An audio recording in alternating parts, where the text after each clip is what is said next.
बिस्मिल्लाहिर्रहमानिर्रहीम। फ़ही महबूब आपसे मुखातब है। आज का जो टॉपिक है एडवांस टैक्स को ही हम कंटिन्यू कर रहे हैं और इसमें एक एग्जांपल के थ्रू हम स्टडी करते हैं कि जो इम्पोर्टर है उसने किस तरीके से कैलकुलेशन करनी है और एक जो कॉन्सेप्ट है बेसिकली जो एक कॉन्सेप्ट है उसको हम रिवाइज करेंगे और इसमें साथ ये देखेंगे कि हम डबल टैक्स तो पे नहीं कर रहे। तो इम्पोर्टर के केस में हम ये देख रहे हैं कि जो एडवांस टैक्स की कैलकुलेशन है, एडवांस टैक्स की जो कैलकुलेशन है वो हमने कैसे करनी है। ठीक है, अब फॉर एग्जांपल एक इम्पोर्टर है, हम ज्यूम ये करते हैं, यहाँ पे हम लिख लेते हैं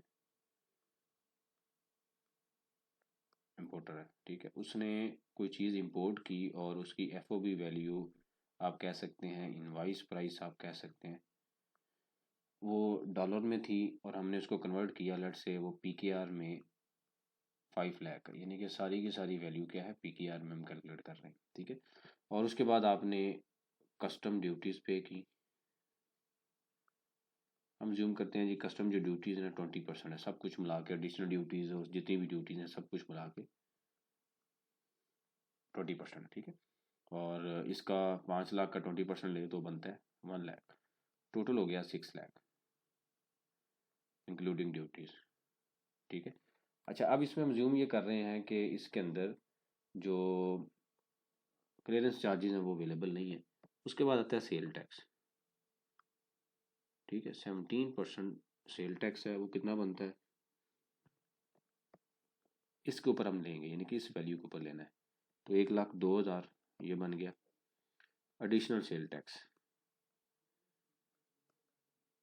3% हम ज्यूम करते हैं और ये अमाउंट कितनी बन गई 18,000, ये भी इसके ऊपर अप्लाई करते हैं। Total including sale tax value बन गई 7,20,000।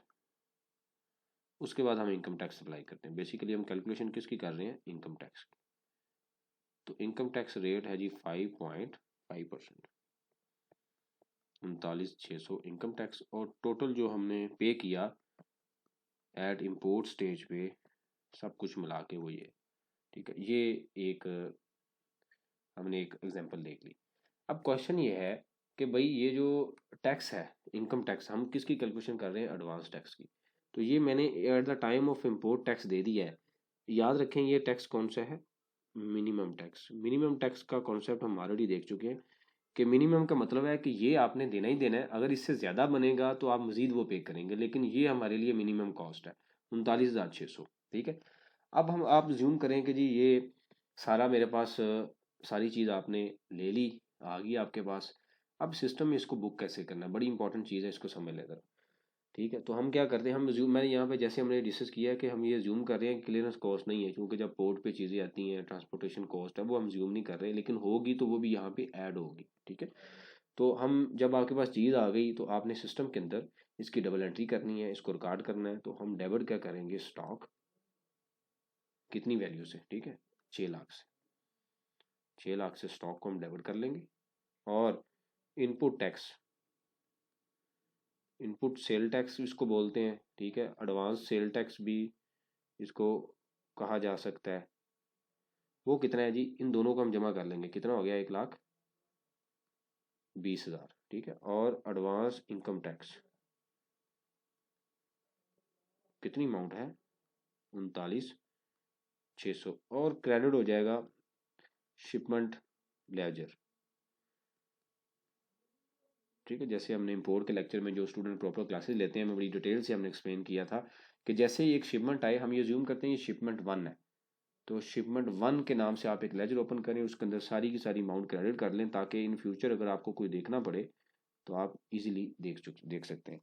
ठीक है, हम इसको टेस्ट भी कर लेते हैं कि हमारा ये डाटा डेबिट क्रेडिट ठीक है। 6 लाख इसमें जमा करें 1,20,000 जमा 39,600, तो ये हमारे पास वैल्यू आ गई, यानी कि जो हमने ये पोर्शन डेबिट हुआ है और ये जो पोर्शन है ये क्रेडिट हो गया। ये हमने क्या की, अच्छा टैक्स के रूल में हमने ये स्टडी किया हुआ है कि recording, calculation recording and E filing. तो ये कैलकुलेट किया, रिकॉर्ड किया। अब हम आते हैं ई फाइलिंग। ई फाइलिंग का मतलब क्या है कि एडवांस टैक्स की कैलकुलेशन करनी है।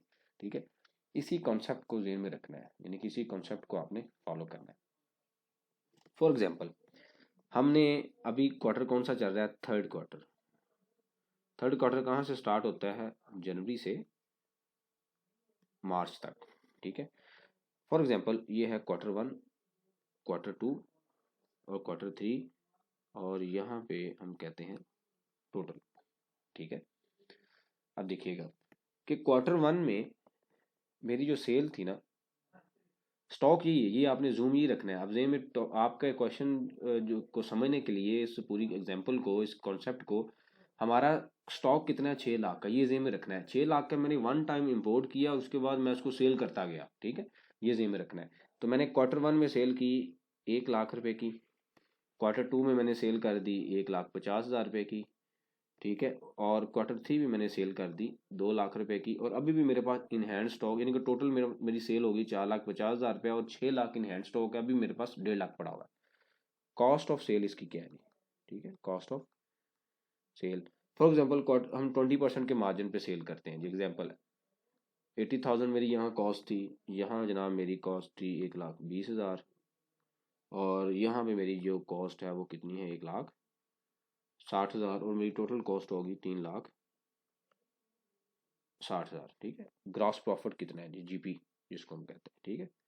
ये हम इसका जीपी कैलकुलेट करते हैं, तो जीपी कितना है, 60,000, ठीक है। अच्छा, अब ये जो जीपी है, ये यहाँ पे मेरे पास आ गया जनाब 20,000, यहाँ पे 30,000, यहाँ पे 40,000, ठीक है। टोटल कितना हो गया, 90,000, ठीक हो गया जी। उसके बाद मेरे कुछ एक्सपेंसेस भी हैं, हम अज्यूम करते हैं जी मेरे जो एक्सपेंसेस हैं वो 30,000 टोटल है। 10,000 यहाँ पे है, ठीक है, 10,000 यहाँ पे है, और 10,000 ही यहाँ पे। टोटल एक्सपेंस हो गया जी 30,000, ठीक है। 60,000 का मेरा क्या हो गया, प्रॉफिट बिफोर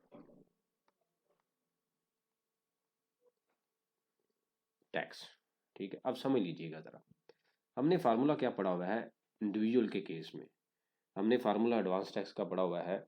जैसे इससे पहले जो लेक्चर था, A/4 - C। ए क्या था, टर्नओवर ऑफ द क्वार्टर, ठीक है। और इसको सॉरी, ए यहाँ पे टर्नओवर नहीं, ये था टैक्स पेड लास्ट ईयर, यानी कि लेटेस्ट ईयर पे, ठीक है। अब इस केस में हम ये कहते हैं कि मैंने जो टैक्स दिया हुआ है, मैंने 3 क्वार्टर्स के अकाउंट बनाए, इसी तरीके से मैंने अकाउंट बनाए, और मेरा जो टैक्स बनता था, ठीक है, वो मेरा जो टैक्स बनता था, फॉर एग्जांपल लास्ट क्वार्टर में जो मेरा जो टैक्स था, वो अज्यूम हम कर लेते हैं कि जी मेरा टैक्स बनता था 1 लाख, ठीक है, और डिवाइडेड बाय 4 - C, ठीक है। हम कहते हैं जी मेरे पास कुछ नहीं था, तो मैंने इस क्वार्टर में कितना पे करना है, 20,000, ठीक है। लेकिन हुआ क्या कि मैंने एक्चुअल कैलकुलेशन की तो पता चला जी मेरा फर्स्ट क्वार्टर में जो मेरा जो प्रॉफिट था, यहाँ पे हम कहते हैं जी 10,000, ठीक है, और उसके बाद हम यहाँ पे कह लेते हैं 20,000, ठीक है, और यहाँ पे हम कहते हैं 30,000। तो मेरा जनाब प्रॉफिट कितना है, 60,000, ठीक है। 4 क्वार्टर्स का, 3 क्वार्टर का मैंने कैलकुलेट किया। अब क्वेश्चन ये है कि मैंने जो टैक्स पे करना है, जैसे हमने स्टडी किया है कि हमने हर क्वार्टर को असेस करना है, तो मैंने तो एडवांस टैक्स ऑलरेडी पे किया हुआ है, ये वाला 29,000 जो मैं ऑलरेडी पे करके आ चुका हूँ। तो मेरा तो टैक्स नहीं बनता, हर क्वार्टर में हो सकता है मैंने 6 लाख का स्टॉक परचेज किया है, मैंने ज़रूरी नहीं है उसको सेल किया हो, तो रूल के मुताबिक अगर फार्मूला अप्लाई करें उसके मुताबिक तो मुझे टैक्स देना पड़ेगा, तो मेरा तो बनता नहीं है, तो क्या मैं डबल टैक्स दूंगा। तो यहाँ पे समझ लीजिए, ठीक है। अब मैं यहाँ को इस पे फार्मूले को यहाँ से ख़त्म कर रहा हूँ कि हमने एक्चुअल काउंट्स की कैलकुलेशन कर ली, ठीक है, एक इलिस्ट्रेशन बना ली कि जी ये हमारी टोटल हमारा जो प्रॉफिट ये बनता है। अब ये 60,000 जो है, इसके ऊपर हम क्या रेट अप्लाई करते हैं, स्लैब रेट, ठीक है। स्लैब रेट क्या है, स्लैब रेट के मुताबिक क्या होता है कि जी 4 लाख से अगर ऊपर प्रॉफिट है तो उसके ऊपर टैक्स होता है, 4 लाख से अगर नीचे नीचे प्रॉफिट है तो उसके ऊपर तो 0% है, कोई टैक्स नहीं है। तो अब मेरा जो प्रॉफिट 3 क्वार्टर तक कितना आ रहा है, 60,000, तो क्या उस पर ऊपर टैक्स बनता है, नो, इसके ऊपर नहीं टैक्स बनता। लेकिन साथ ही एक कॉन्सेप्ट है किसका, मिनिमम टैक्स का, मिनिमम टैक्स इम्पोर्टर के लिए जो हम यहाँ पे करके आए हैं वो कितना है, वो है 39,600। ठीक है, तो इन दोनों में से ये ए है और ये बी है, तो यहाँ पे तो नहीं बनता, कुछ नहीं बनता क्योंकि प्रॉफिट ही नहीं है। तो इन दोनों में से जो हायर होगा वो हमने पे करना है। तो हायर कौन सा है, 39,600। तो क्या मैं एडवांस टैक्स दूंगा? नो, मैंने नहीं देना, मैंने तो ऑलरेडी दिया हुआ है। क्यों दिया हुआ है कि मेरा भाई स्टॉक जो इम्पोर्ट हुआ था वो तो सेल ही नहीं हुआ, वो तो अभी इन हैंड पड़ा हुआ है, और तीन क्वार्टर का जो प्रॉफिट है उसके ऊपर जो मेरा टैक्स है वो बनता ही नहीं है, और मैंने तो इम्पोर्ट स्टेज पे ऑलरेडी पे किया हुआ है, तो मैं क्यों टैक्स दूंगा? तो जस्ट सिंपल इस कैलकुलेशन की बेस पे आपने रिप्लाई कर देना है कि जी मेरा जो टैक्स है वो नहीं बनता। रिप्लाई कैसे करना है वो भी हम अभी आप देख लेते हैं, उसका भी एक ड्राफ्ट है, इससे पहले भी मैं दिखा चुका हूँ, लेकिन अभी मैं दोबारा आपको दिखा देता हूँ। इसका भी ड्राफ्ट पड़ा हुआ है, जो प्रॉपर इसका जिस तरीके से हम करते हैं वो भी मैं आपको दिखा देता हूँ। तो यहाँ पे आप देखें तो सिंपल क्या करना है, डिटेल लिखनी है सारी इस तरीके से, जो भी कंसर्न आपका वो जो ऑफिसर है डिटेल लिखें, और उसके बाद थोड़ी सी अंग्रेजी लिखें जैसे ये लिखा हुआ है, सिंपल सा बिल्कुल सिंपल सा रूल है। प्लस ये जो फार्मूला यहाँ पे अप्लाई नहीं हो रहा, आपने वो सारी कैलकुलेशन उठानी है यहाँ पेश कर देनी, Q1 Q2 Q3, और जो हमने जो एग्जांपल की है वो भी आप वहाँ पे लिख दें कि जी मैंने ऑलरेडी इम्पोर्ट के स्टेज पे इतना दिया हुआ है, और मेरा जो मिनिमम टैक्स है वो 1.5 नहीं होगा, यहाँ पे 5.5% या 1.5% जो इम्पोर्टर ने ऑलरेडी वहाँ पे किया हुआ है, या 6% भी हो सकता है, वो लिखें, और टोटल जो पेबल या रिफंडेबल निकलाएगा। अब इस केस में अगर आप देखें तो इस केस में हमारा चूंकि रिफंडेबल तो नहीं निकलता, लेकिन मैंने मिनिमम टैक्स ऑलरेडी पे किया, वाइस वर्सा अगर हम एग्जांपल देखें, इसी एग्जांपल को हम कंटिन्यू करें, तो ये स्लैब रेट जो कि हमने ए कंसीडर किया है, ठीक है, उसके बाद मिनिमम टैक्स जो कि हम बी कंसीडर कर रहे हैं, मिनिमम टैक्स है 29,600, और यहाँ भी अगर आता फॉर एग्जाम्पल 50,000, ठीक है, 3 क्वार्टर का यानी कि प्रॉफिट निकल आता, तो फिर हायर कौन सा होना था, 50,000। ठीक है, और इसमें से 39,000 हम ऑलरेडी पे कर चुके हैं, 39,600 जो 600 है, तो जो रिमेनिंग बैलेंस था वो हमने क्या करना था, उसका सेक्शन 147 का क्वार्टरली का चलान बनाना था और जमा करवा देना था। ठीक है, ये कॉन्सेप्ट है, इसको स्टडी करें और इसको देखें, इसमें कोई क्वेश्चन हो तो आप डिस्कस करें। दूसरा जो एक रूल आपने याद रखना है, कानून ये कहता है कि आपका let's say Q1 Q2 Q3 Q4 इस सब का टैक्स बनता है, यहाँ पे 10,000, ये टैक्स की बात हम कर रहे हैं, यहाँ पे 5,000 है, यहाँ पे फिर 5,000 है, और यहाँ पे फिर 10,000 है, तो अब टोटल बन गया 10, 15, 20 और 30,000। ठीक है, अगर इसका 90% आपने इन सारे क्वार्टर में मुझे पे किया हुआ है तो इट्स ओके, 10% आप रिटर्न के साथ पे कर दें। लेकिन अगर आपने 90% से कम पे किया है, ठीक है, यहाँ पे कम पे किया है, तो मुझे टैक्स तो आपने देना है, साथ आपने इंटरेस्ट भी देना है, जिसको हम बोलते हैं डिफॉल्ट सरचार्ज भी देना है, यानी कि पेनल्टी भी देनी है। ये हम इससे पहले लेक्चर में देख चुके हैं। कॉन्सेप्ट सिर्फ ये है कि अगर जिस सिचुएशन में आपका नया बिजनेस है, पिछले साल अकाउंट्स अवेलेबल नहीं थे, कुछ भी इशू था, कंपनी आज पैदा हुई है, इम्पोर्टर आज पैदा हुआ है, आज बिजनेस स्टार्ट किया है, तो आपने इस तरीके से एक्चुअल अकाउंट्स बनाने हैं।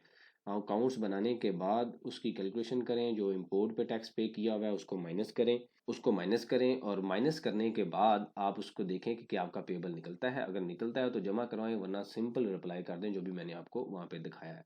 तो ये सिंपल कैलकुलेशन है, कोई मुश्किल रॉकेट साइंस नहीं है, कॉन्सेप्ट है, इसको स्टडी कर लें। इससे रिलेटेड कोई क्वेश्चन हो तो मेंशन कीजिए, उसके ऊपर हम ओपन डिस्कशन करते हैं ताकि जो लर्निंग का प्रोसेस है ये कंटिन्यू रहे।